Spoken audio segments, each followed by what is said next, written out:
Happy Molina Monday. So I was in St. Louis last week for my grandfather's funeral, and today I have the honor of sharing with you the number one thing that I learned from my grandfather. And listen, it doesn't matter whether you are trying to apply this lesson to business or to life in general, particularly in this economy, this lesson has stood the test of time.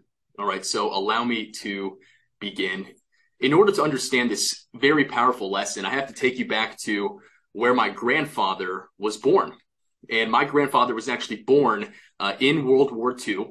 And this is a photo of Warsaw after the Nazis had bombarded the entire city. In fact, this is a image before and after the Nazis bombarded Warsaw. And thankfully, this is what it looks like today. All right. But after the Nazis invaded, my grandfather and his friends actually were not even in the Polish military at that time. They were very little kids, but they went up to some Nazi cavalry because this was the last cavalry invasion. World War II, the invasion of Poland was the last invasion that actually had horses. And so they went up to the horses, they cut the leather off of it so that the Nazis couldn't get away.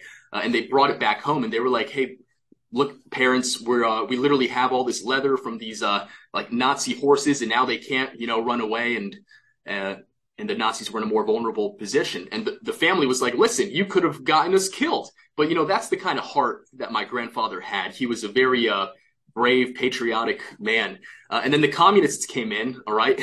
And, you could say that the communists were better than the Nazis, right? But they both suck, okay? This guy lived through very, very tough times.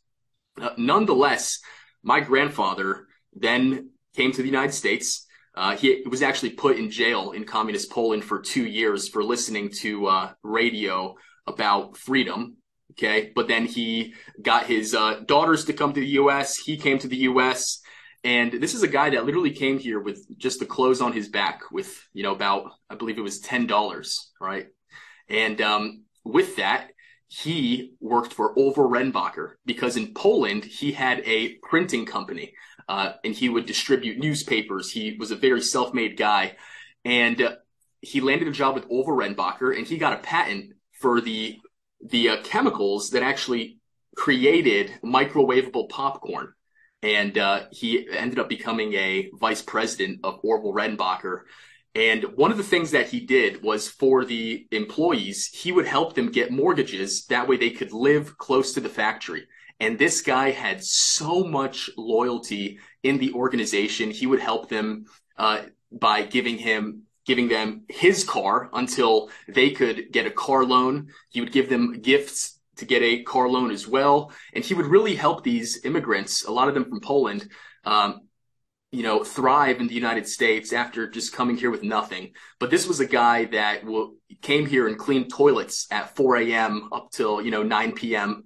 day after day after day until he got the job at Overrenbacher. And he ended up becoming the president of the Pope John Paul II Society in St. Louis. That's how he actually got a photo with the Pope. Ended up meeting him and having dialogue with the Pope for about 6 hours when the Pope came to St. Louis. And this guy, even though he was one of the toughest people that I ever met in my entire life, this guy had such a big heart. And in fact, at the funeral, we all were wearing these pins, all right? Because these pins have his favorite saying, all right? And his favorite saying in life was, I love you more than you love me, all right? And what he would always tell me is, Chris, listen, in the United States, we have opportunities that you can only dream of in other countries, particularly in business. And he said, it doesn't matter who the president is, doesn't matter what the economy is doing. In the United States, if you work hard, if you treat other people well, you can thrive. And you know what? That's always stayed with me. And you know what? That really has to do with the times that we're in today, ladies and gentlemen, all right? Because at the end of the day, the way you succeed in business is you have to add value, all right? You have to love on your customers. You have to love on the people around you more than they may love you, all right? Because that's how you add genuine value. Then you have to back that up with extreme work ethic. And you can start from nothing and, and rise in different ways in the United States. And this guy didn't really care about money. He really just cared about serving other people. And I think that right now, because of the economy, it's really easy to just think about money, right? And to be short-term sighted, right? But you really have to have a long-term perspective and realize that it's all about the value that you produce, ladies and gentlemen.